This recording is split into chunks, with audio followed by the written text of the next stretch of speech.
Summertime long years ago, I always will remember, just a boy who didn't know that those days would never die. Oh, I recall the island girl, her heart was still unbroken, and still I hear the pipers carol in the summer island sky. Will you dance and return to the island of the young? Will you dance until the dawn, until the rising of the sun? Will you dance and return to the island of the young? Will you dance until the dawn, until the rising of the sun?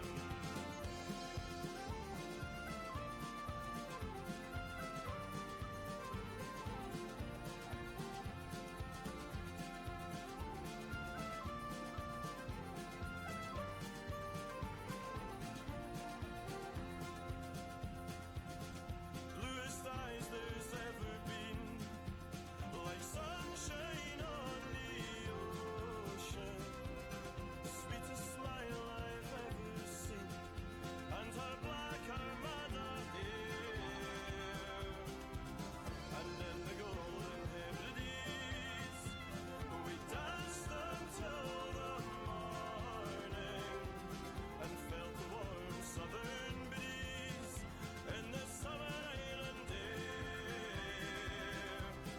dance and return to the island of the young.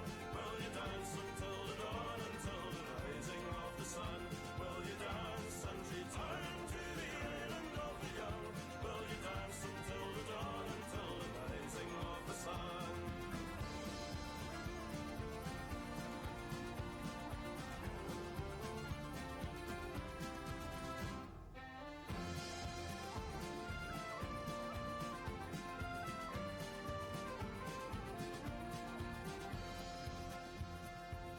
I've walked this road for many years, and wisdom's often failed me. Looking back now through the tears, those days will never die. Oh, and when we're old and grey, our hearts too often broken, we'll see again those summer days and the summer sky. Will you dance and return to the island of the young? Will you dance until the dawn, until the rising of the sun? Will you dance and return to the island of the young? Will you dance until the dawn, until the rising of the sun? Will you dance and return to the island of the young? Will you dance until the dawn, until the rising of the sun?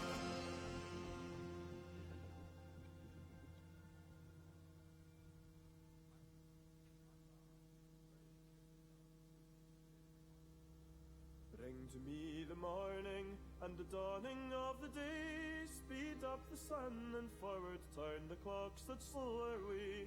Bring down the moon and shining stars that hold the night time long. Wake up the lark and bid him start to sing tomorrow's song. Get the ferry set for sea as fast as can be done. Let go the ropes and free our hopes of western skies to come. The rising sun to starboard as the boat leaves open bay. Our homeland dreams return in streams and fill the dawning day. But I want to go where the great Atlantic roars, from the cliffs of Kinnevara to majestic Skerryvore, and breathe again the air my island's body craves, and feel again the freedom of the land below the waves. Summary is from calendar, not from... Oh, okay. Well, you can figure out. You couldn't tell. Yeah.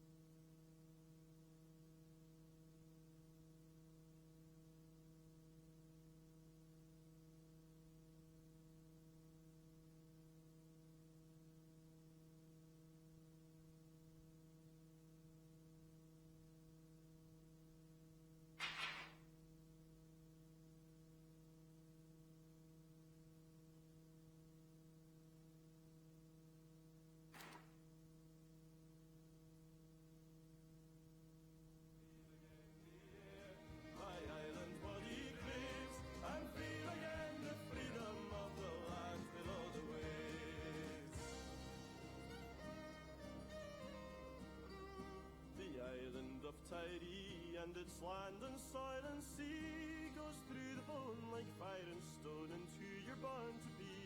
On the world's fickle face, unyielding anchors to a place, the guiding star of who you are, your people and your race. Stand on Kennedy, or the shores of Hudson Bay, the wilds of Argentina, or New Zealand's earth and clay. Our seats are growing wide, but the roots of island pride will bring us all together on the flooding of the tide. And I want to go where the great Atlantic roars, from the coasts of Carolina to majestic steady Bore, and breathe again the air my island's body craves, and feel again the freedom of the land below the waves. But I want to go where the great Atlantic.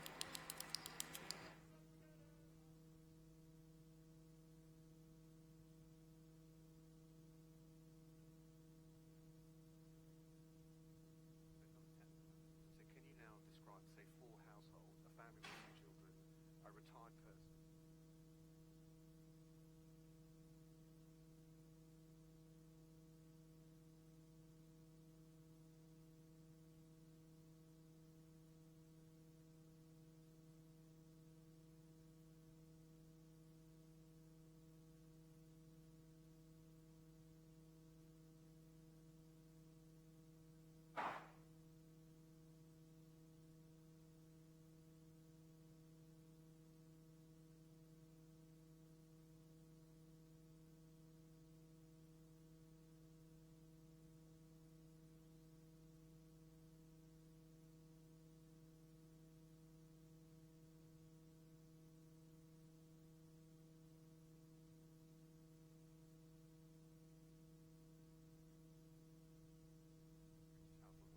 7 times higher than the just Okay, in London. I think I'll begin the session. So it's really. My name is Richard Harris from Xerox. Delighted to welcome you to the first executive session. And this is about bringing services to users. We've got a really, really good panel. We have a keynote speech from Dr. Moon from Korea, who I've known for many years, and he's an inspirational leader in ITS in Asia Pacific. Following him, we have Jens Otto Storup from Denmark, one of our visionaries.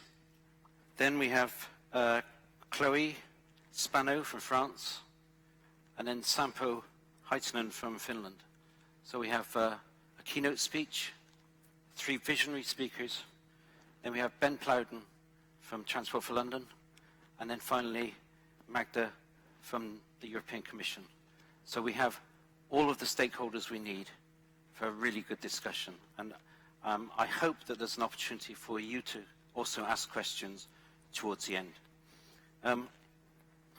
Just to set the scene on maybe where we are or where we think we're going to be very soon. My company, Xerox, we did some market research recently on travel in European cities. And we found lots of really interesting information. But the thing that really struck me was how the Generation Z, the young people, those currently aged 18 to 24, how they thought their transport and mobility would be affected by what's happening in the marketplace with technology. And by 2025, half of them believe they'll have one single app for all of their transport needs. 51% of them think they will decide where to live and work based upon the mobility services that they get. And I think that's a really interesting figure. More than half will decide where to live based upon transport. 41% don't think they'll use cash to pay for travel. 37% think they'll use electric cars, and 32% think they'll use self-driving cars. So these are the people who are driving the change in the way we're looking at mobility, because it's moving from ownership towards a shared model, access to mobility services rather than ownership of a single car. And much of the theme of this Congress is going to be about that. It's going to be about connected and automated vehicles. It's going to be mobility as a service. And I think there are some challenges for all of those things where all of us so-called experts who, by the way, we've all failed to join up transport using ITS properly over the last 10, 15, 20 years. But maybe mobility as a service will enable us to join up transport at last. But one of the interesting things is that, for me, that we all think that the sharing economy is going to be really easy. Well, I know I'm British, so maybe it's just me, but we don't feel comfortable talking in the lift, in the elevator. Are we really going to share vehicles with people we don't know and feel comfortable about that? Maybe that's a challenge that we have to overcome. So anyway, I'll stop and introduce our first speaker, Dr. Moon, please. Thank you. Thank you, Richard. Thanks so much for me to have a good opportunity to make the presentation on ITS EU conference. I'm going to talk today is how we can make it possible for the people, for those providing integrated mobility in the society, in the city itself, and how we can move on for the next with this kind of new technology to be put it on our the mobility situations in every day. So the urbanization and the increasing the number of cars in cities, ownerships, influence a lot of the traffic situations in terms of the mobility, the congestion problems, and the safety problems. And also in the recent days, we think about greenhouse gas emissions in our transportation sector. That's why we are now in the think how we reduce the big situations of greenhouse gas problems in our society. Because of the climate changes worldwide, we have to reduce something very sharply until 2020 or until 2030. So let me ask a question for you now. Why you drive your car every day by commuting based on your daily schedule? In my ages, I don't want to talk about how old I am, but anyway, in my ages, it's very convenient to drive my car from home to work and work to the home and home to shopping, or the other case may be. But trying to tell your children that's the same for the same question. Do you want to own your car for the near future?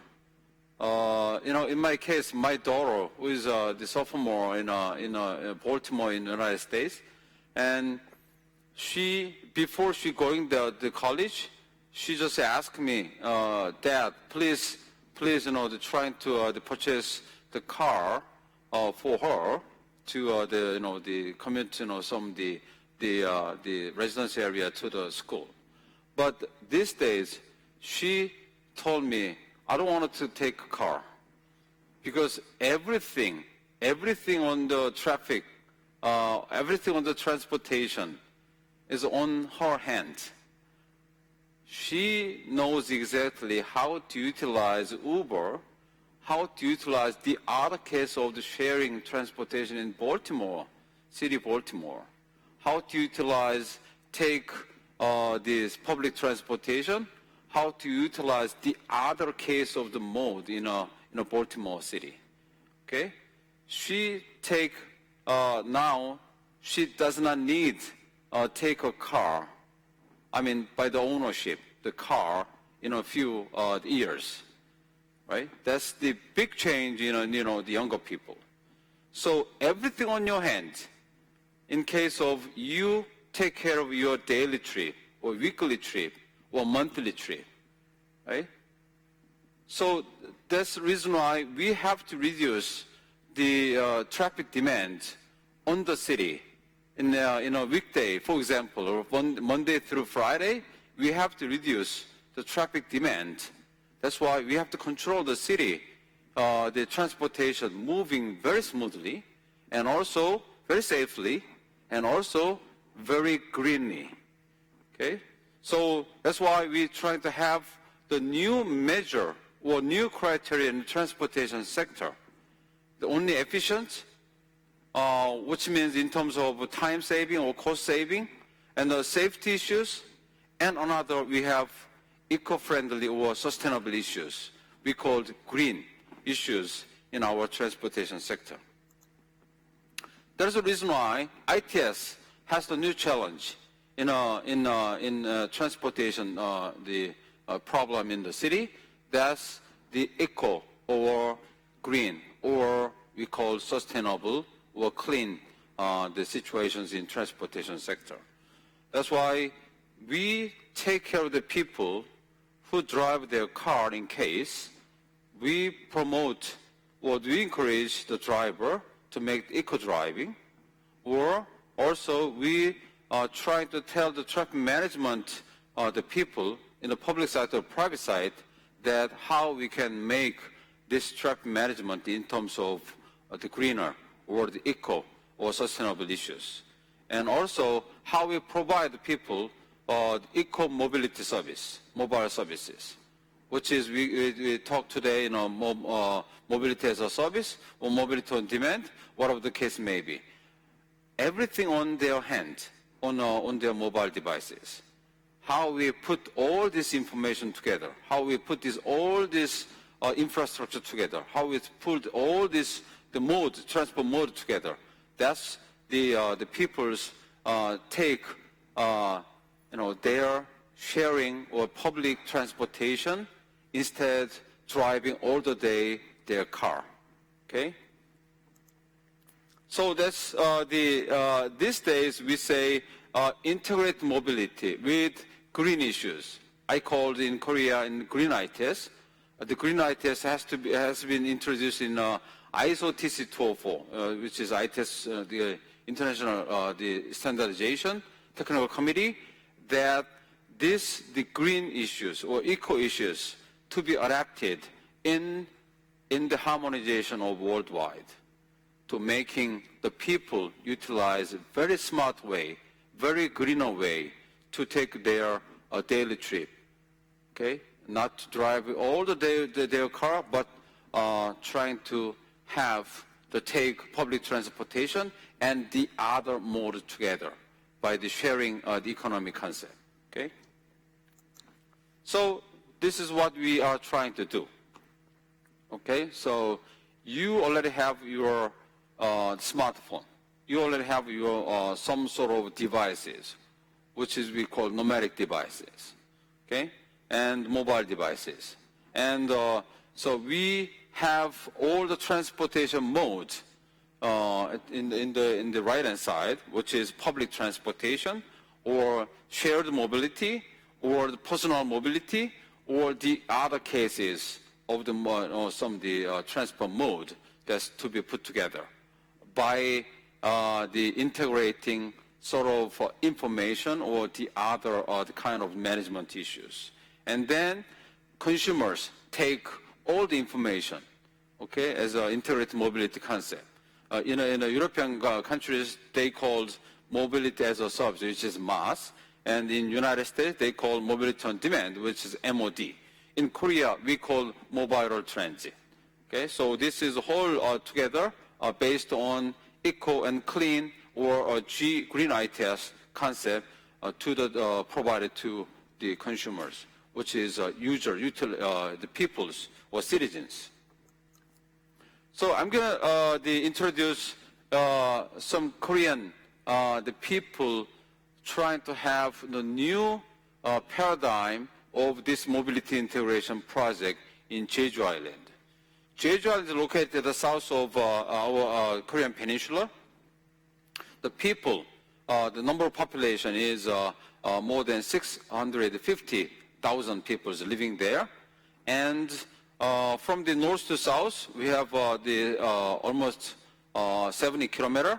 from the west to the east, we have more than 150 kilometers. And the number of vehicle registers is more than 300,000 vehicles. But this Jeju Island, also central government, Jeju Island local government, they proclaimed the paradigm of this Jeju Island to be clean, to be carbon-free island, which is until year 2030, they have to change all the registered vehicle to electric vehicles. 100% has to be changed to electric vehicle. How many vehicles?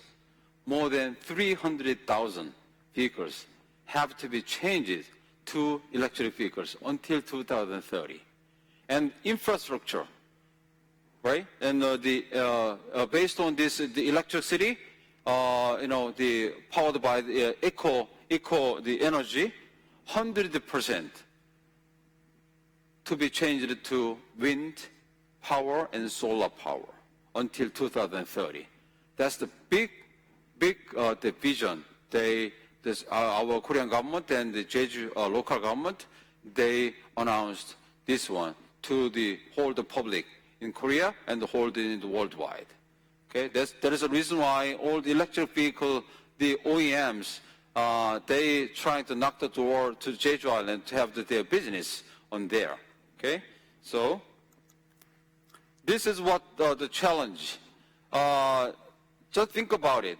Peoples who living in Jeju, or the peoples who travel to Jeju Island, they have the travelers, the number of travelers, they have the record to, this year, more than 12 million peoples, visitors, every year to go to the Jeju Island. From the China, from Japan, from the other the countries, they called this Jeju Island is Korean Hawaii.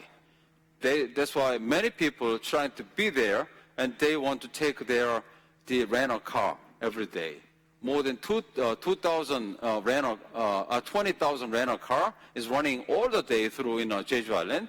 That's the problem. Okay, even we change the 100% of the vehicle to be electric, then still we have the problem, the traffic congestions on every day. That's why we have to manage, we have to control the traffic demand based on this ITS concept in terms of mobility integration. We have to reduce traffic demand every day by ownership of the car. Instead, we have to provide, the sharing economic concept. We have to provide, shared car or the mobility integration concept to the people. So we call mobile transit. People can make reservation on the sharing car mode, and also people, they can make the payment easily by their mobile phone, and everything on their hand in terms of all the information, how to integrate all the public transportation or the other kind of the mode together. So based on our multimodal connectivity, which is infrastructure and all the transport mode and users to put together on the Jeju Island, year 2030. Okay, so what about the platform of the energy? They provide all the 100% of energy based on wind and solar power, and they have to make all these nations, all this the island to install charging infrastructure everywhere we can go. Okay, your home and office and restaurant and all the other case of the point of interest for visiting in Jeju Island. And one project is now starting based on the fund from the Ministry of Land, Infrastructure and Transportation. And my institute, KOTI, and another institute, Korea Automotive Technology Institute, which is KATEC, we have the collaboration together for making this project possible. It's the preliminary stage to build the concept of the project, which is JIMO, Jeju Integrate mobility project, okay, which we call GMO project, is now starting. We have to put all this 300,000 vehicles get to be connected, okay? And also, we want to provide, this right-hand side, we want to provide very small EV cars we call micromobility to get the service for the people at the last mile from point A to point B. After you getting off the public transportation, you have to take this micromobility, that one-way car sharing, that go your home and return it, your village return it, and go to the office, return it. That's all. You don't need to keep this vehicle all the day. Okay, that's the whole project we are building on. But the Jeolla province, the province in our South Korean peninsula, they provided this kind of all this micromobility productions, the infrastructure, and also they have the industry for building the industry in micromobility in our Korea. Another project is now discussing in Pyeongchang 2018 Winter Olympic Games Organizing Committee. I'm a director of the transportation for the consulting of transportation in Pyeongchang 2018 Winter Olympic Games. Then this the whole integrated mobility, the concept has to be provided for all the clients, which include athletes and media and iOS family and the other whole, some of the workforces and the spectators all together. So we are now building the concept, and we're going to provide the site to provide this kind of mobility integration project too. And the Jeolla province, they are now trying to make this the two type of micromobility. One is a four-wheel type, some very small one, just like Twizy, or just like the Coms from Toyota. We are trying to build this whole the infrastructure and the vehicles, production of the vehicles within a couple of years. And another type is three-wheel type. Okay, just very similar of iRoad from Toyota. Then we want to provide this one to the Jeju Island, which means the area we have to provide the mobility for the people, utilize very easily to get the shared vehicle from the point A to point B, just last mile, the services, to be a very, very good part of integrated mobility, the project, which is GMO. Okay, so this is some of the proving ground in Jeolla province.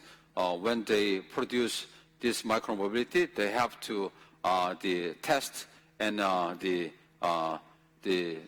examination or some proving in the proving ground, and they have the assessment of what the problem is, and they've got some certification from the government. Okay, so we are now trying to have very, very good movement in Korea for mobility integration or the integrated mobility. So that's because in Korea we have to reduce the car ownership every day, which means we have to control travel demand every day in the city itself, in Seoul, metropolitan, and the other big cities, and also Jeju Island. That's our target: how to reduce the travel demand, how to provide very nice connectivity of in terms of integrated mobility for the people. That's because the people encourage to take this kind of mobility integration services every day instead of driving their car. Okay, that's our big concern. And then electric vehicle has to be provided in Jeju Island too, and including micromobility. And then we have, that's why in Korea, typically in Jeju Island, we have EV and GITES concept based on integrated mobility to be provided. And our GMO project is starting now. Then GMO project first stage will be done until 2019. Okay, and then the second stage and third stage moving on is still continuing. Then until 2030, we have to finalize our mobility integration, the services all together in Jeju Island until 2030. Okay, and TC204, ISO TC204, International Standardization of ITS. I'm a convener of Workgroup 17, which is numeric devices in ITS services. Then the October, which is held in the Potsdam, Germany, ISO TC204 plenary, the head of delegation, and the convener meeting, they proclaimed ad hoc group has been started. Okay, ad hoc group, which means mobility integration, or we called intelligent mobility, ad hoc group, leading by Knut Evanson, from the Q3, and he is Workgroup 4 working group convener, and he is now leading this one. I'm also participated in the major part of this mobility integration ad hoc group. Then this ad hoc group, trying to examine what is the gap of the standardization, the conventional standardization ITS. What is the transport needs and business models, and what is some sort of the new challenges and use cases to be addressed in ad hoc group.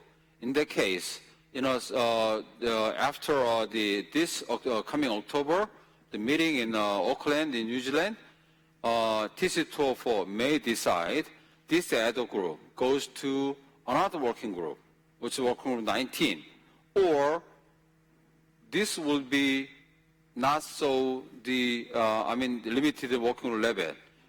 In case of we trying to expand this level as a subcommittee level, then TC204 decide mobility integration to be a subcommittee level for the future, to make another, some few more work groups has to be combined together.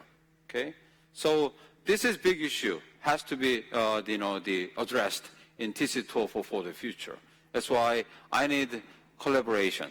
TC204 need collaboration with European concept of MAS, the MAS Alliance or the other case. We need collaboration with the United States concept of mobility on demand.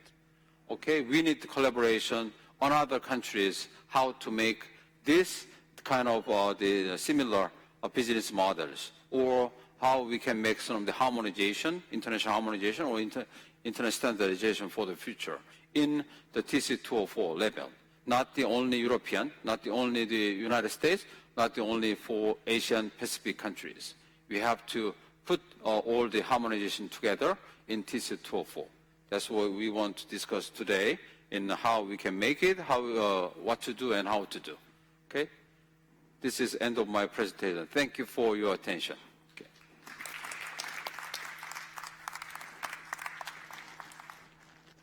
Perfect. Thank you.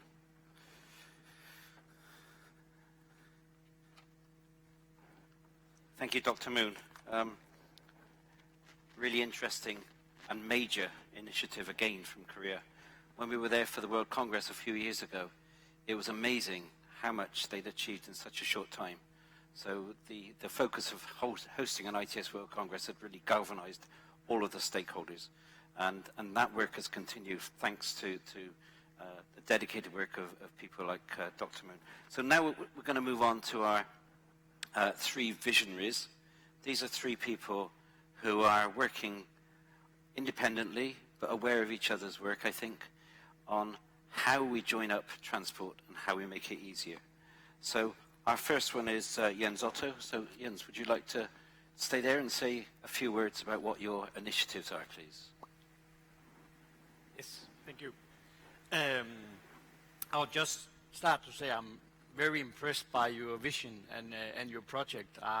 I'm not able to tell about such a visionary project from Denmark, but still we have started a project. I'm representing a public transport authority. There are 6 of them in Denmark, and we have a very strong cooperation between the authorities. And one of the things we have done is that we have created a travel planner called Reiseplanen. It's a travel planner that covers all Denmark, and it has, where we live 5 million people in Denmark, it has 20 million hits every month. People use this travel planning system when they use public transport. And that's one of the questions we have asked in the northern part of Denmark, where I work, is why should a travel planner with that success only give public transport services when a person is looking for a trip from A to B?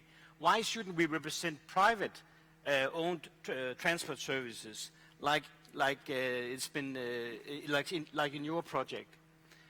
So we have started a process now where we are developing Reiseplanen in the northern part of Denmark, where we are including taxis, we are including car sharing, carpooling, ferries, one day also the planes. We will include in Reiseplanen, which is a known brand, it's a known tool in Denmark.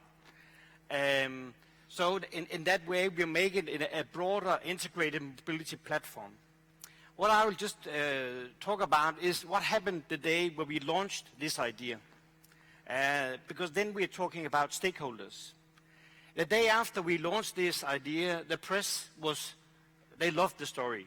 They loved the story about a public organization doing disruption. That's one thing. And also the municipalities in the region who owns our company, they were also very happy about it. The customers were happy about it, thought that's a nice idea that I will be able to both see the services that can provide to me by private companies and by public. But the reactions, the skepticism, we met from 2 areas. One area is the bus drivers, the taxi drivers, their organizations. They asked, why should a public transport authority, why should we promote private companies? Why should we promote private services? Wouldn't that be the same as sowing the branch we're sitting on? That was one reaction. The other reaction was people who understood the vision and said, it's a good vision, but is it the role of a public transport authority to be that kind of a broker? Isn't that a role for a commercial company?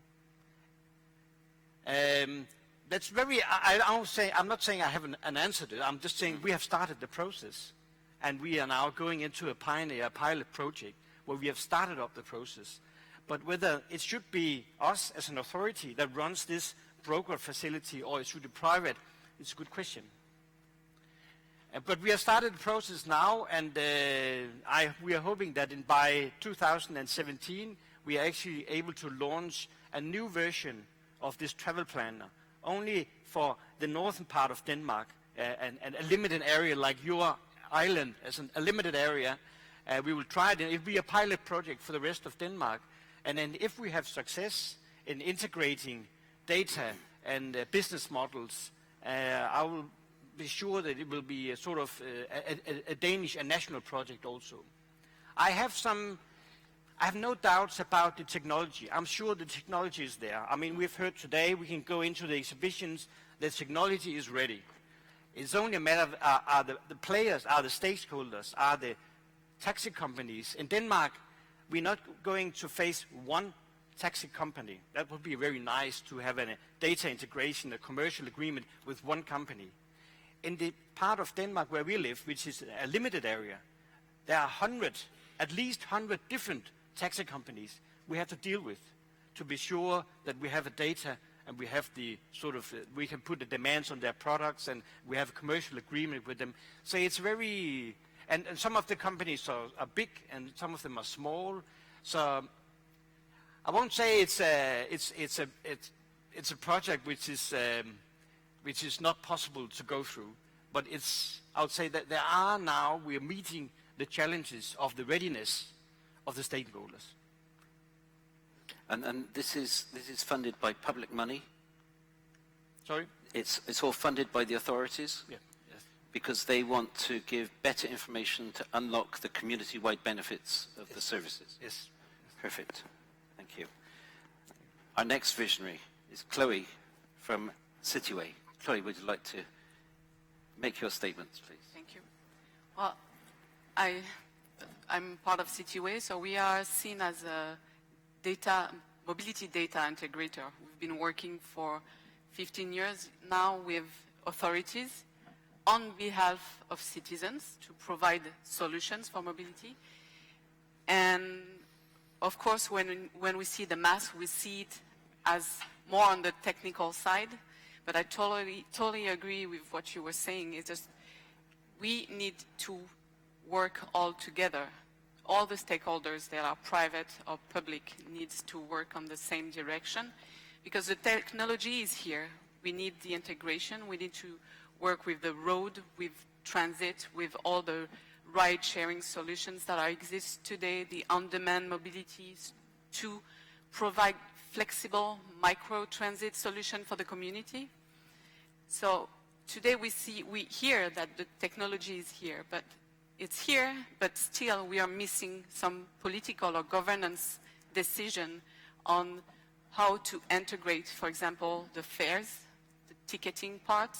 So today, Cityway have been working on the project like Optimode Lyon or Movizy in Saint-Etienne, where we have all the different technical bricks that are aligned together, so we are able to provide real-time and predictive trip planning that integrate the road, the transit, the planes, the carpooling, car-sharing, bikes, but to go all the way to the end, to the entire integration of the trip, to provide the real solution that the mass is and that Sampo will explain as a real service for the citizen, we still need to have very good cooperation between the stakeholders and policies that will allow us to say, okay, we find the good technical solution, but all the stakeholders are involved in the same direction.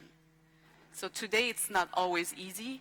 If you're missing, for example, the taxi in a specific territory, well, you won't provide the complete, full, most efficient solution for one specific citizen that will be looking for the taxi, for example. So you need really to involve all the stakeholders in the area. So we've been working in Toronto, for example. There are 20 different agencies, a lot of different solutions on the ground, but you still need to push. It's complex project, complex technical project, but also political projects. You need to have everybody around the table, or it's not going to work. Perfect, thank you. Our next visionary is Sampo, who has been an inspiration to many. Starting in the equivalent congress to this in Helsinki 2014, where Sampo's vision for mobility as a service really grabbed people's attention. So Sampo, please. Can I show a few slides? Yeah, you've got some slides? Can I come there? Or I can sit if I get a clicker. Please. I have to show slides. It's Yeah. only 1 week away for actually launching MAS. So I'll give you a sneak peek of what's actually happening. Yeah, nowadays I come from the evil side of business. So I'm actually here for world domination, of course. What we try to do in our company is actually go from maybe a different perspective than not the system, but to actually try to provide one individual, hopefully more of them, a complete set of mobility. Go from the question, what is the new freedom of mobility? What would it really take to replace having your own car? And it takes all of the solutions, but it also has to be a service promise there. So this is what we're actually launching next week. We're converging all of these things in Helsinki or in southern parts of Finland, where you have all the public transportation. You have city bikes, you have taxis, you can even get a car if you want it for a week, if you want it for a day. Everything is there, and it's included in your monthly package. So me, for example, as father of 4 children, will be selling my car in about a few weeks' time. And let's see, my wife's been threatening to buy it off me, but let's see how that works out. 3 sort of early packages that we're doing. I will be sure that there are quite a number of packages that we'll be seeing for mobility, depending on different life situations that people have. You can have an on a whim travel where you don't really commit to anything. That's the normal millennials that we have. They don't want to commit to anything. So you just go. You have every access. You pay as you go there. Or you want to get a fixed one where you have most of the thing is unlimited. You can just have your monthly mobility, or even go further if you want to lux it up and just go on all the expensive parts of it. So we really want to be the Netflix of transport and go from the other side of it. We'll be glad to leave all the system parts to you guys and just take the benefits of all the good work that you do and package that to the end users and become, of course, filthy rich with it. What I think, and I'm pretty certain now, after Helsinki, the boom that's been with mobility as a service, that we can actually do this. We can beat the service level of owning your own car.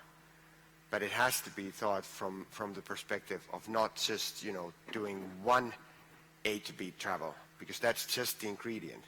What is really vital, if you think of it from your own perspective, what would it take to get rid of your car?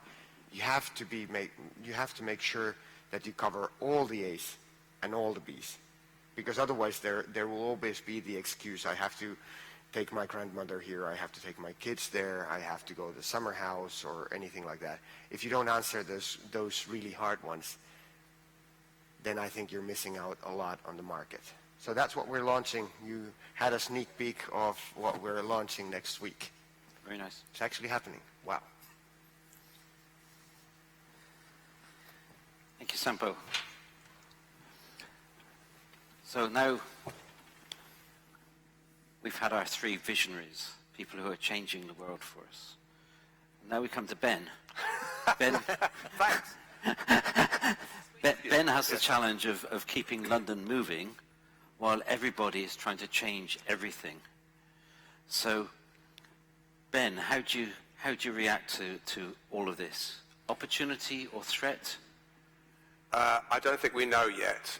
So Transport for London, if you don't know, is probably one of the most integrated transport authorities in the world, which is largely luck, probably in the top 5.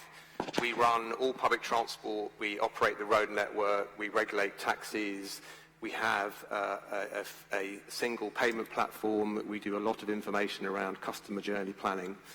And we see the topic of today's debate falling into 3 main areas of innovation. One is around changes to the drivetrain technology, low emission EVs, hybrids, hydrogen. How do you provide the infrastructure to support the uptake of those new low emission technologies, whether for private vehicles or for public transport or for freight? The second strand is around connected and autonomous vehicles, and as we heard in yesterday's plenary, connected and autonomous are not the same thing, and they often get conflated together, but they are distinct and need to be understood as distinct.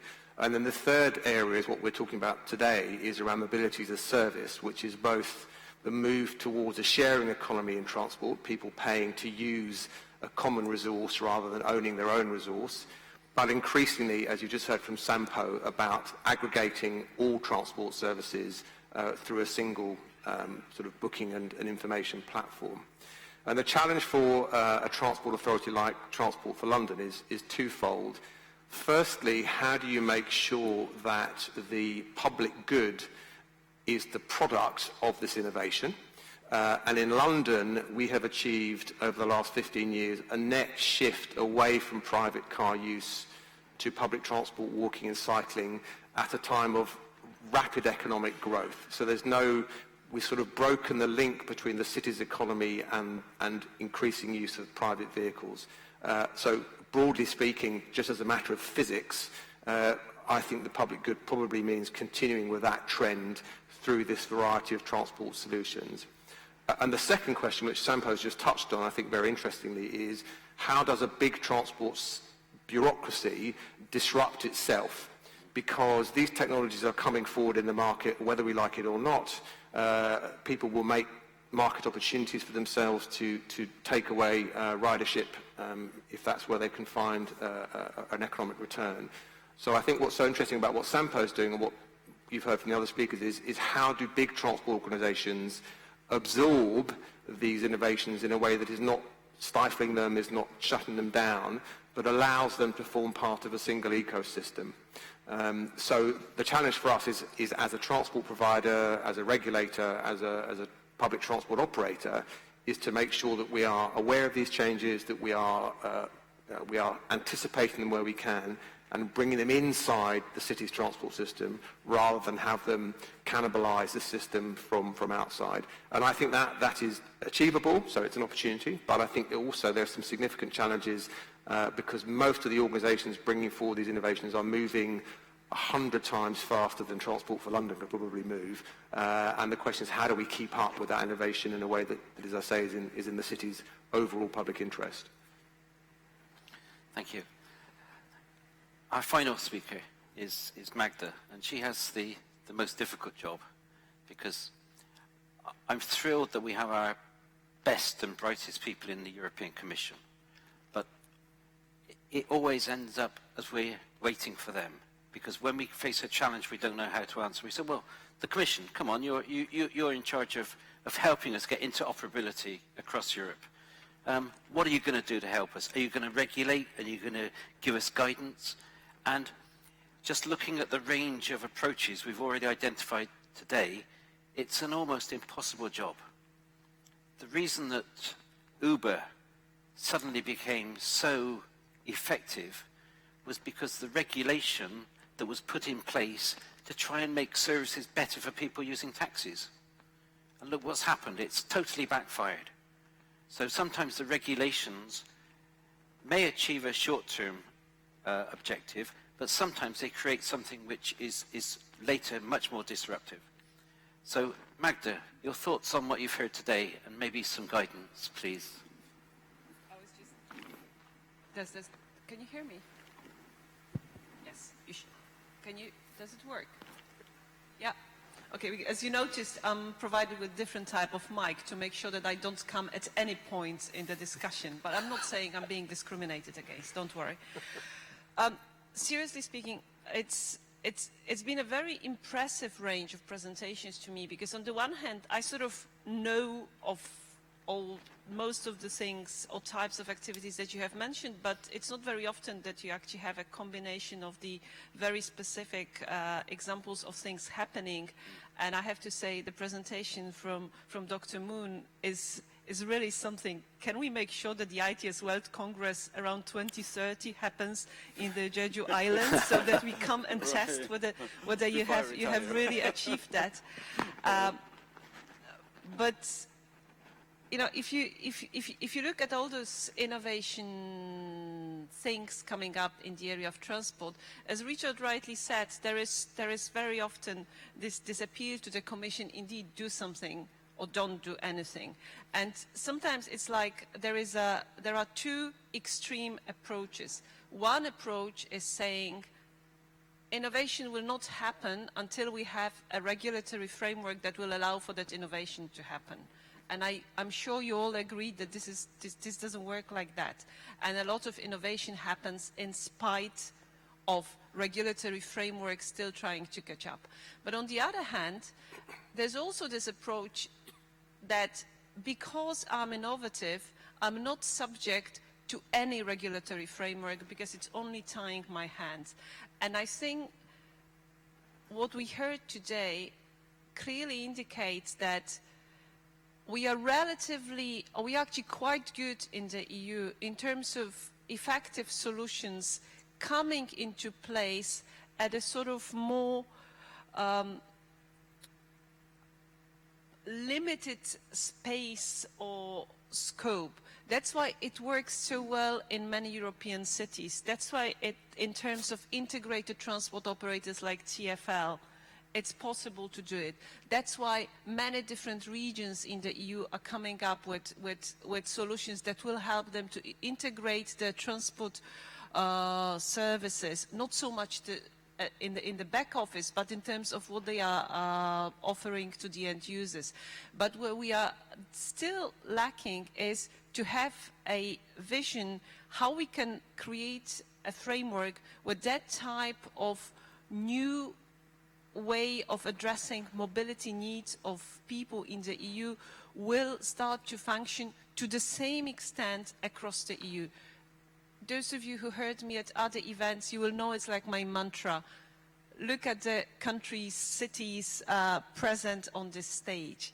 You will see the same top players, front runners, where the development of new approaches to mobility is more advanced. But you will not see people, transport operators, city authorities from some parts of Europe in those discussions. And I think this is what we are lacking, and this is where I still see an important role for the European Commission. Not so much to come and legislate and to say that as of 1st of July, mobility as a service should be provided 28 EU member states, but to make sure that whenever we can come up with instruments and incentives that will offer everybody in the EU the same possibility to pick up on the good ideas, because it is not bad if somebody comes and steals some of the good ideas from Transport for London. You're not competing with transport authorities in Tallinn or Prague or Bucharest or, I don't know, Vienna or Stockholm. It is important that in the EU we have this spirit of collaboration and cooperation and sharing ideas. And the word collaboration came up a lot. So where I think we have been quite effective is creating spaces and platforms and projects. And when I say projects, I don't mean only those where we put money, but those where we put together, for example, cities and companies, like in the Smart Cities and Communities European Innovation Partnership, where we have an action cluster looking at new mobility services, where we want to have 50 cities working with different companies to make sure that they come up with new solutions for mobility services.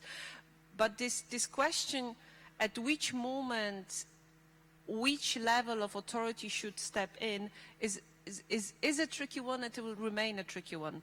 Last week, the Commission published a communication on collaborative economy.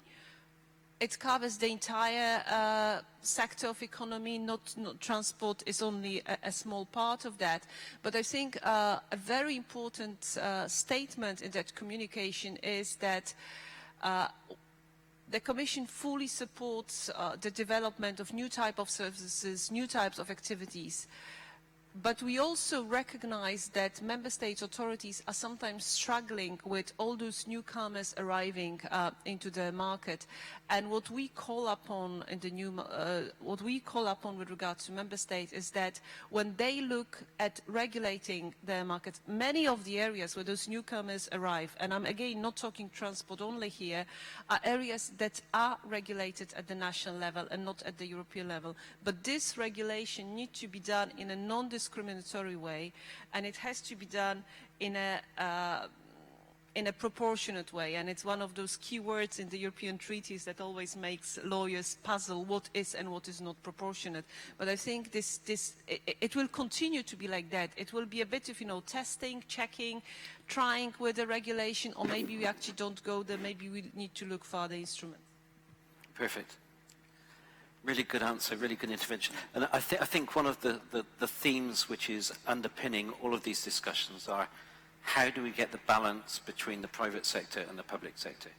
And if, for instance, we manage to introduce mobility as a service operation in an area, if it becomes successful and we get more people to travel in a more environmentally friendly way, so green ITS, as Dr. Moon said, unless the authorities are part of the governance of that, I don't believe that we will be in a position for the authorities to adjust the levers which capture the benefits that we're achieving.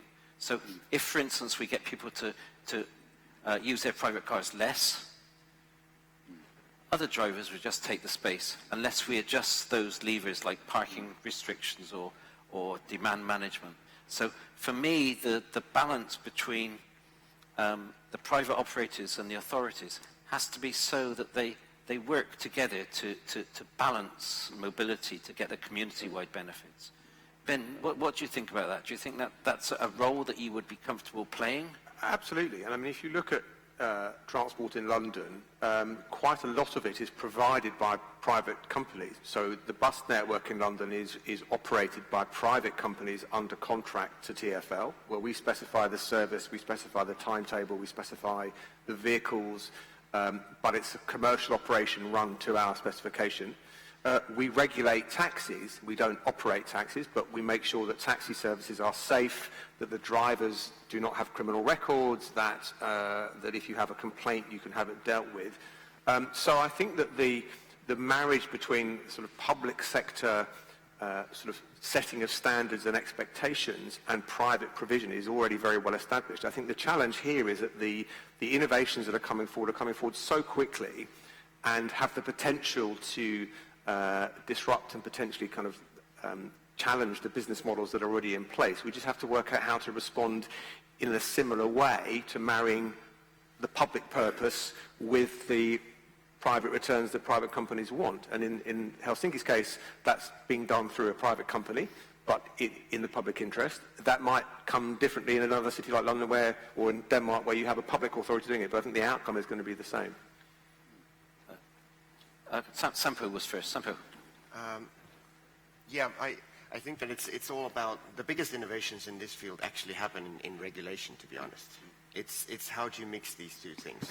What we do tend to forget is that all the public policies in cities and governments tend to be pro-public transport. But at the same time, we actually do urban design based on the concept or the idea that everybody owns a car. And you need to have a service level to go from any A to any B with a car. Whereas I think that the modern design should also go much more from the perspective of what if people are not owning cars and they would like to move in different ways, because the urban structure or the actual infrastructure is not based on that. I'd like to say that the ways that I hope that this world is going to, that you sort of and capture everything that's good in public transport, but it has to be really pluggable. Not just the APIs. I think that there's much more to come in coming years, where it's not just the apps that do this. It's the stations, for example, that you have the tube stations that actually you can plug into with all kinds of innovation, be it Segway share, ride share, home deliveries, everything like that. And that's a whole new aspect of urban design that we really haven't touched upon. And whereas in Helsinki, they decided that, okay, they want to enable this instead of doing it, want to have lots of players providing mobility as a service, mostly, to my understanding, had to do with actually liabilities. Because once you're on the regulator side and you think of, okay, look at those packages and you say, okay, how would an operator, what kind of liabilities should they have to take towards the end user? And then you think, can we take those liabilities? And the answer was no, we cannot. We cannot go that way, so it's better that we enable. But what I would say is one good thing that you can always do is be pluggable. The public transport, that is really good part of Europe, that we actually have the nice pieces are there. We have really good public transportation if you compare it with anything. Even the worst parts of Europe still have good public transport. And that's something to base upon everything. That's the platform that we actually built this sort of future transport models or mobility as a service. But it has to open up to that. Otherwise it might come from the side. And that's what I really actually fear. When the automated driving comes, and if it comes that it's not plugged in to mass transit, to our public transport, the cities will look horrible, and I wouldn't like that. So we have to have mass before automated. Thank you. Jens, yes. One thing I found with the question about whether it should be a public transport authority that builds up such an integrated mobility platform is that it's actually the matter of equal access to being a part of this platform. Well, our organization is politically controlled by the local politicians, and we need, because we are regulated as we are, to be open for all kinds of operators, as long as they set or they follow a certain standard. And that can actually be a barrier for us, that we have always to think and argue for saying yes here and no there, and what kind of discussion does that give afterwards? That a company that could be a part of it, but we thought not was ready for it, will make some disturbance or noise afterwards. Then it would be easier if it was a sort of a private-owned, run company, because they could select the partners as they like. That's on the one hand. On the other hand, I found that, especially the taxi area, they're very confident that it is us, a public transport authority, that runs this project. They like it. There's a kind of trust. There's a brand. There's a name around us where they thought, well, as long as it is NT, which is the name of our authority, that runs this project, I mean, there must be some limits to what they can do. I mean, then they will treat us well. We know NT, we know the politicians that runs NT, so they're sort of confident with our project and our role. So how can we combine that we as a democratically controlled organization can be a part of the development of this, and still not take all the air and all the speed out of the process? Chloe, you've been listening to these wonderful stories of political support, and you must be wishing that you were working for Transport for London rather than, where was it, Lyon and St Etienne. So how are you trying to ensure that you get political involvement, political support to help you make transport better? How to, excuse me, the end of your question? What are you doing to try and nurture political involvement and support?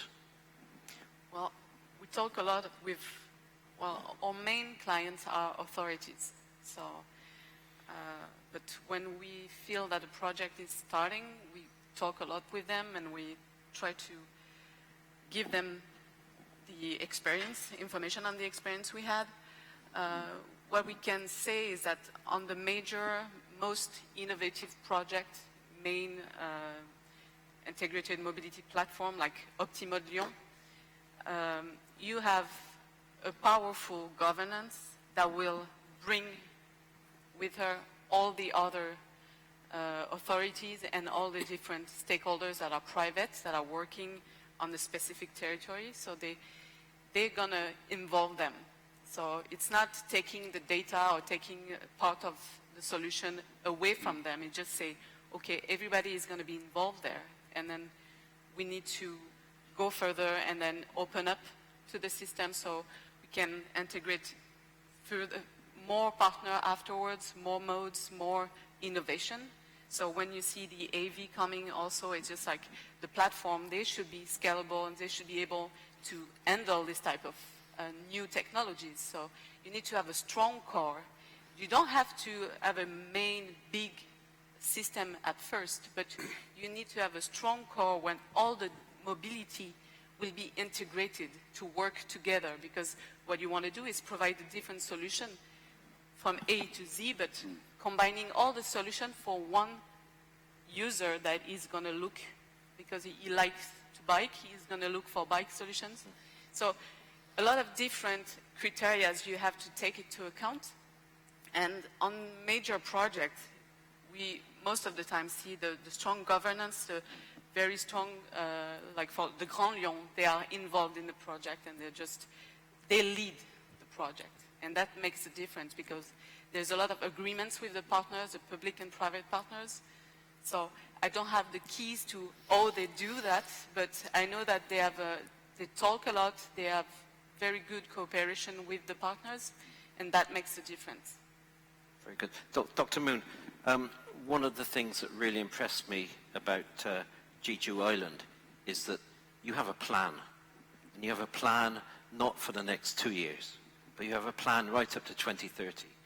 And that takes real political leadership and commitment.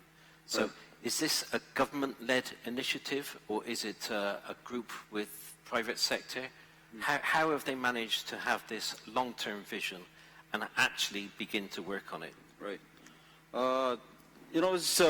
There's some little bit different situations how this some private and public partnership will be on in transportation sectors worldwide. And typically in Korea, the transportation is pretty much public. So which means the national government, Ministry of Transport, as well as the Seoul Metropolitan Government or the other local government, they manage all things. They lead all this project, which means if they have some sort of the concept and project, and they made a policy to change something. For example, in Seoul Metropolitan Government, they change it. All these public transportation buses reform, more than 10,000 buses, reform 4 types of the buses, right? The government trying to make it, but all this, the bus authority or the other public side or private side, they have to follow that, right? That's the pretty much different situation. And, typically in Jeju Island, ministry now trying to they subsidy all those people who want to purchase electric vehicle. They subsidy, but personally, more than half of the vehicle prices until 2030. They have the plan, and also the local government, Jeju Island, they have to provide under their fund. They have to provide all this infrastructure of the charging and the other everything, parking area or something like that. That's the government leads all this kind of the project. So the private company, the private sector, they have to take a look at what the private side, the sector to do, and then which means some sort of the business model based on this kind of the investment. They found their own business model, and that's why the public side, the private side, making good collaboration. So we don't have any kind of big trouble to make.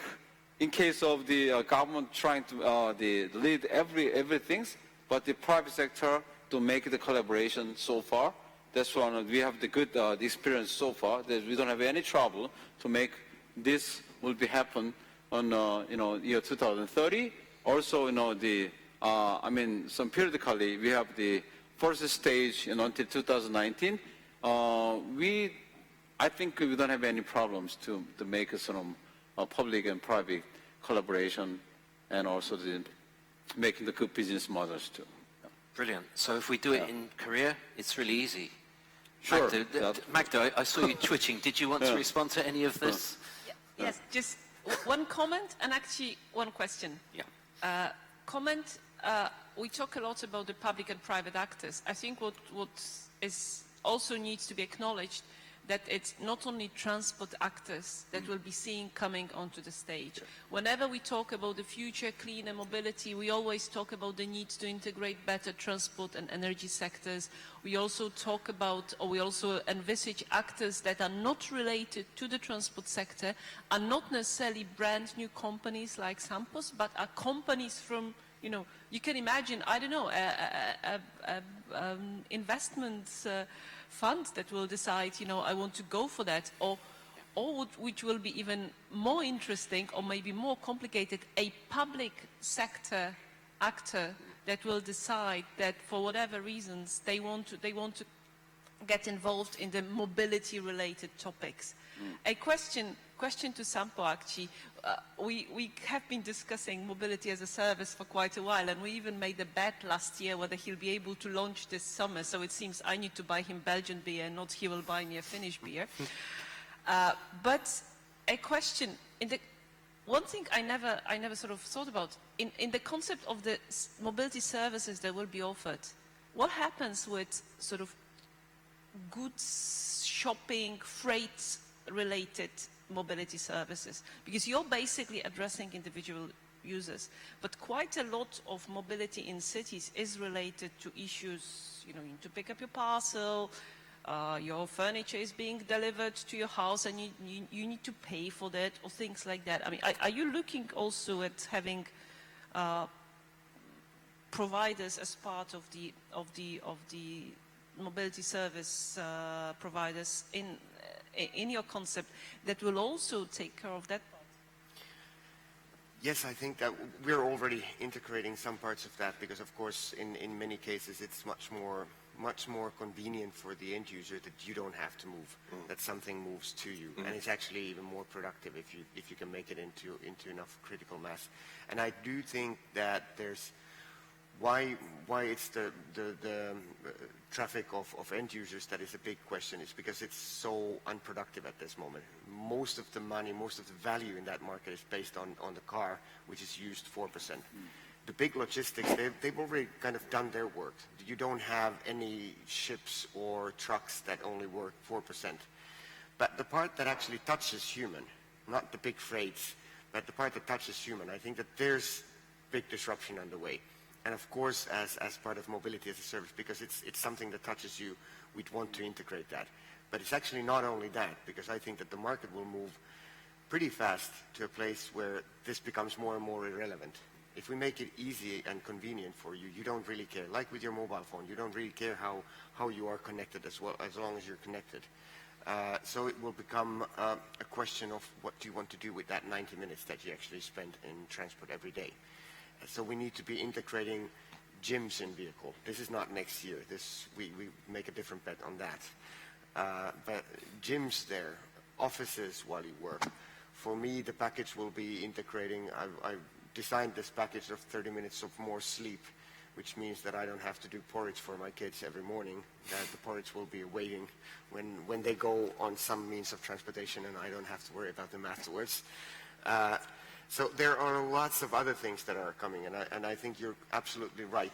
The disruptors are not really from the transport system side of it. It's those that want to entertain us more. And we're going to see evolution phases in transportation for many, many of them. Then to the question of public, private, and how should we do this? I think that for regulating purposes, we're now in a state where if you compare it with actually having a fruit stand, you want to go on a market and sell fruits. We're in a state where everybody has their stand somewhere in the city and just tries to go for it. It's quite okay, you can do something, but it doesn't look nice for the city, and it's not really good business. Where instead, I think that what we should be doing, or what the cities and government should be doing, is set up a nice marketplace, say, look, we've done all the plumbing, here's where it is, look, here's where you can do your business in these pieces.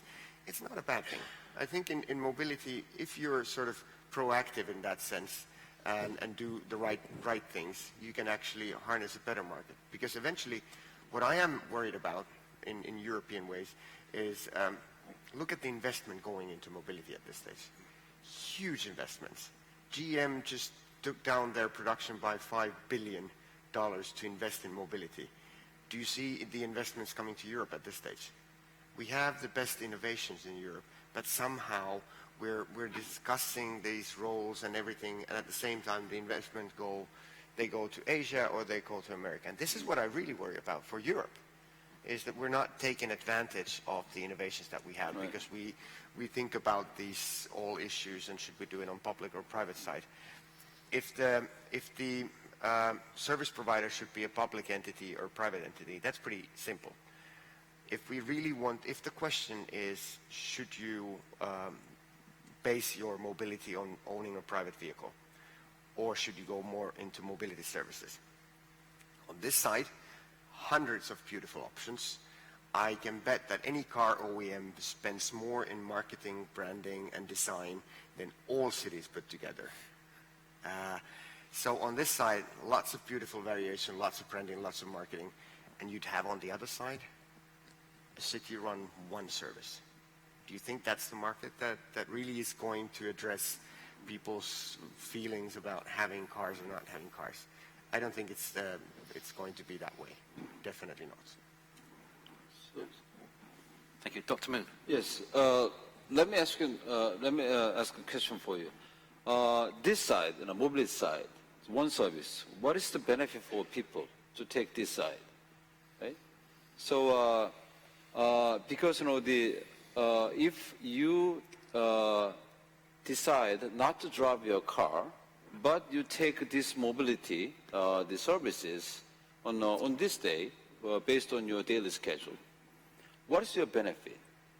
So far we have in a transportation area, we have some cheaper transportation cost or the timing issues, shorter travel times and the safer the travel to get to the destination.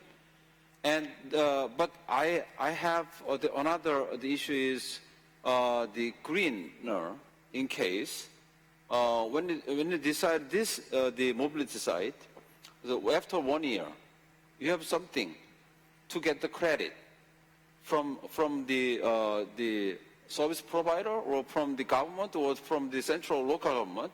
You may ask your government or service provider, could you give me a credit? Why? I did not produce the carbon monoxide or NOx comparing the other people who driving their car. What is my benefit? How you can provide me? So that's we have to think about the people's moving to this more mobility services, right? I think this is exactly the right question. Yeah. What would get people to that side, to the good side in that sense? Yeah. And I think that the only sustainable way is that they really want it. The good thing for us is that the trend for the millennials is there. They do not love their cars. We have to look at, okay, what are the pain points? Why do they not do that? And what can we do better? The car it's underused. You pay a lot. Yeah. It's a lot of hassle. You have to service it. You're taking the risk of all of these. In bigger cities, parking it is a stress. It's a hassle. You're in congestion. So those are the places where we have to do. But it will have to eventually be more convenient.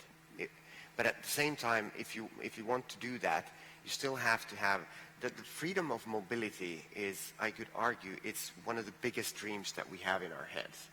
Why? Because most of the city urban people, they could really do without a car. But they still want to have it there as an insurance. Because you have this idea, I could go anywhere. I never go, but I could. I really could go anywhere if I would. And if we are so ridiculously willing to overpay for that, then there must be something there. So what I can offer is better that I can do the same tricks than your car, but I can do it more convenient. And yes, you're saving a lot in that. I think that being able to sell it to the end user, that's the sustainable way. But then there's the other way of, okay, how could we speed up the process? If we think that it's more greener, it's much better for the cities and so on, how do you speed up the process of making that happen? And then it's about incentives. How would you incentivize this thing?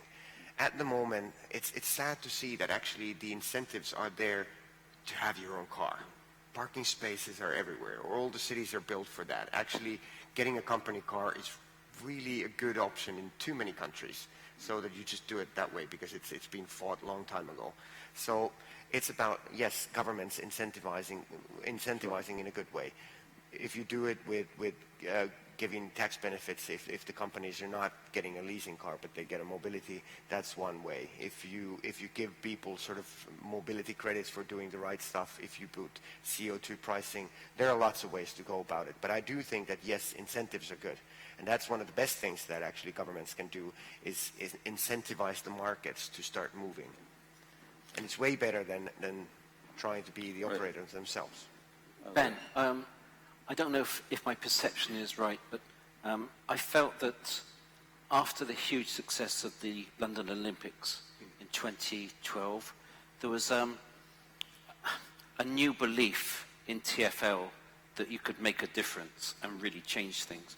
And one of the things that I think that I was impressed by was the changes in how we did freight deliveries and collections in London. Yeah. Was that just a one-off that we managed to do, or have we been able to continue it and relax the regulations?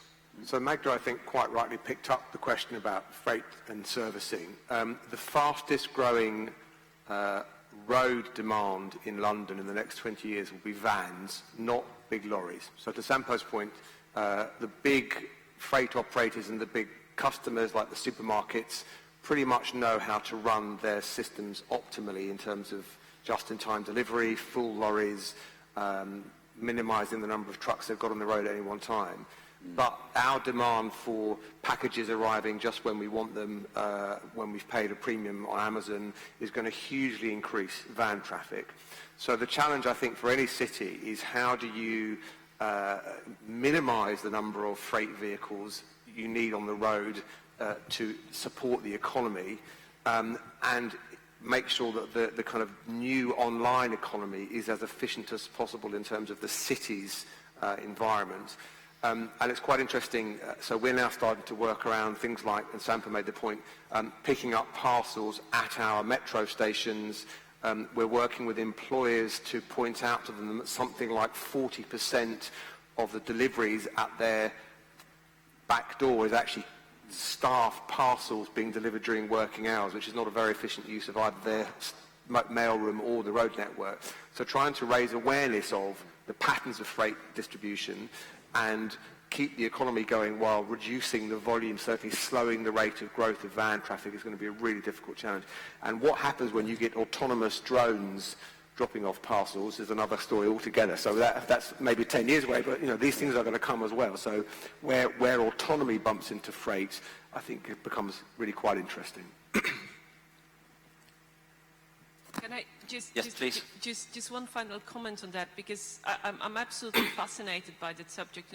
We all look at our own mobility and we say, okay, I didn't drive today, I took a bike, I took public transport. But we do have a tendency to forget that it's not only the mobility we do ourselves, but the mobility we incite by doing a pizza delivery or lunch delivery or shopping delivery to our houses. And that's again back to the discussion how to make sure that all the relevant partners, the supermarkets, the food delivery services, that they are all on board when cities try to work out a better system for reducing ultimately the carbon consumption, but also to improving the efficiency. Because the last thing you want is the street in front of your apartment stuck with small cars delivering individual parcels or packages. Because I think another thing that is happening is that cities have already quite a robust system in terms of dealing with delivery trucks. But what's happening now, these are no longer trucks. Yeah. These are small personal cars which are not even marked as freight or cargo delivery. They are just passenger cars stopping by and blocking the street. So I think there's an unlimited number of challenges that we'll continue to be faced with, maybe until we sort out the drone delivery system and the means to move from place to place without actually moving. Yeah. I think this is a great panel. We could probably go on for another 90 minutes. We have 4 minutes left, so I will open it up to anybody in the audience who would like to ask a question. We have a roving microphone. Be as rude as you like. Ask them anything you want. They're here to answer. Yes, please, if you could say who you are and where you're from. James Statson from the Transport Systems Catapult in the UK. What opportunities does MAS give to highway authorities to sell or ration their road space for those MAS providers that are moving people around in a green way? So what opportunities does MAS give you to almost reintroduce the idea of road pricing or selling road capacity? I have to say I kind of stole this phrase from a colleague in New Zealand from the ministry, who said that actually when this MAS is realized, it makes the whole question of road pricing irrelevant, because of course as part of your service you pay for the infrastructure, which is actually quite a nice way. I don't know, I haven't marketed too much, but the Finnish government has actually changed all the legislation now to a new transport code, and as part of that they actually wanted to make a state-owned company of all the infrastructure, saying that but it's out of our budget, so you have to get the money yourself from the end users. But if we want to take that a bit further, that's already a new tool for it. But if we want to take it a bit further and use the data that people actually are, somehow we know what their mobility needs are in that sense. And take the comparison from telecom. And there's an interesting thought that I haven't really finished, but it's interesting to think about it, is that what if every one of us have a mobility operator one way or another, and you pay for slots, just like in telecom. Let's say that for your roads, I'll have to reserve enough slots to be able to use the roads in that sense. But at the same time, then you know exactly what your needs are going to be for the demand. And that's actually an interesting way of going about it. We're now in a situation where I said that actually we're really subsidizing people having cars because we do have a good service level for them. And at the moment when there's no road pricing, it's like city giving out lunch for everybody and saying, well, please come at 11, I'll just have more lines here. And that's not the right way. Like in aviation, you do know that if you want to be here in the morning, you'll pay for it. If you want to do the late night last night, it's going to be cheaper. And definitely this will come to place in transportation sooner or later. And I think that MaaS is sort of a way of justifying and making it as part of the service. So it gives new tools. Yeah, I think that MaaS is still a movement. It's not a reality yet. So we have to keep it nice and cozy and cuddly and friendly and helpful and environmental and useful for people before we start threatening to charge them for using the road. So I think if we launched it in the UK as a way of having road pricing, there will be a totally different reaction from the one that we're getting at the moment. We've come to the end of our 90 minutes. Thank you all for participating. I hope you found it as interesting as I did. I thought it was a fantastic panel. I had very little to do with choosing them. They were foisted upon me. But from the brilliance of Dr. Moon, from the example from Denmark where the authorities are taking the initiative and working their way out, from the great work that Chloe is doing in France with the cities and their political leadership, through to Sampo's vision and work on mobility as a service, the great work that TfL continue to do. And one thing we didn't mention is, in my view, they're world leaders in making their data available for people to provide other services, which is fantastic. And the fantastic support we always get from the Commission, even though they don't often get very, very many thanks for it. So thank you very much, everybody. I've appreciated your help. Thank you.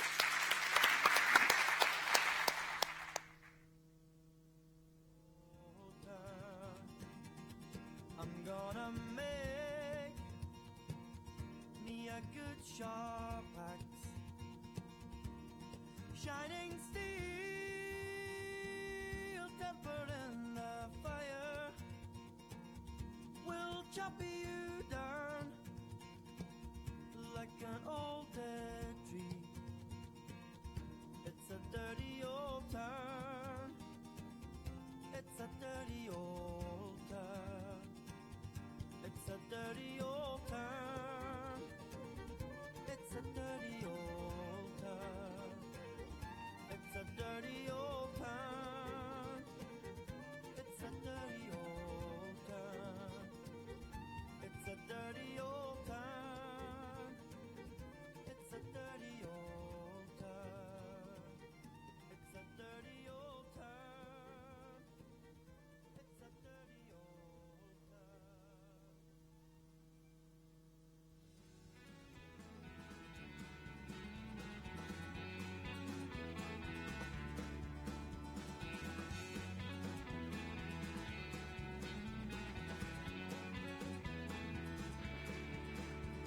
The summer's here, the time has come to hit the road, stop being a bum.